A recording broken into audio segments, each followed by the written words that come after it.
पंढरपुरात धनगरांच्या एसटी प्रवर्गातील आरक्षणाच्या मागणीसाठी सध्या उपोषण सुरूच असल्याचं पाहायला मिळत आहे। आरक्षण मिळत नाही तोपर्यंत उपोषण करणार यावर दीपक बोराडे हे ठाम असल्याचं पाहायला मिळत आहे। समाजासाठी देहत्याग करण्याचाही दीपक बोराडे यांनी आता इशारा दिलेला आहे। महत्त्वाची बातमी आपण सध्या पाहतोय। पंढरपुरात सध्या हे उपोषण सुरू आहे आणि त्या संदर्भातली ही दृश्य धनगरांच्या एसटी प्रवर्गातील आरक्षणाच्या मागणीसाठी हे उपोषण सध्या सुरूच असल्याचं पाहायला मिळत आहे। आरक्षण मिळेपर्यंत उपोषण करणार यावर आता दीपक बोराडे हे ठाम असल्याचं सुद्धा पाहायला मिळत आहे। पंढरपूरमधून ही महत्त्वाची बातमी। या संदर्भात अधिकची माहिती जाणून घेऊयात। आमचे प्रतिनिधी माऊली डांगे सध्या आपल्यासोबत आहेत। माऊली, महत्त्वाची बातमी आपण पाहतोय। पंढरपुरात सध्या हे उपोषण सुरू असल्याचं समजतंय। धनगरांच्या एसटी प्रवर्गातील आरक्षणाच्या मागणीसाठी हे उपोषण सुरू आहे। सध्याची काय परिस्थिती आहे तिथली?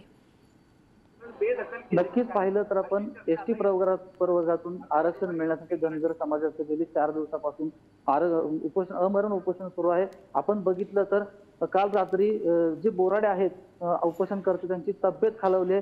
आपण बघितलं तर काल तब्येत खालावल्यानंतर काल त्यांचं कुटुंब जे आता त्यांची 2 मुली व पत्नी या ठिकाणी दाखल झालेले आहेत, त्यांना अश्रू अनावर झालेले आहेत। आपण त्यांच्याकडून जाणून घेणार आहोत की काय सांगून निघाले होते घरून। दीदी, काय सांगशील की पप्पा आता उपोषणाला बसलेले आहेत आणि काय सांगून घरून निघाले होते?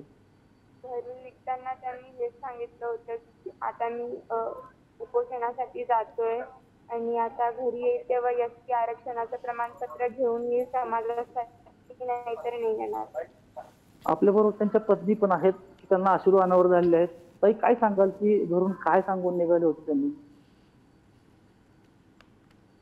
बऱ्याच महिन्यांपासून या लोकांचा जो लढा सुरू आहे तो अद्यापही सुरूच आहे आणि हा कुठेतरी थांबावा यासाठी सरकारने खरंच दखल घेतली पाहिजे। आणि हे लोक ज्यांनाही कुटुंब आहेत, मुलं आहेत, बायका आहेत, तर त्यांची जिम्मेदारी सोडून सगळं घरावर तुळशीपत्र ठेवून हे लोक इथे आलेले आहेत।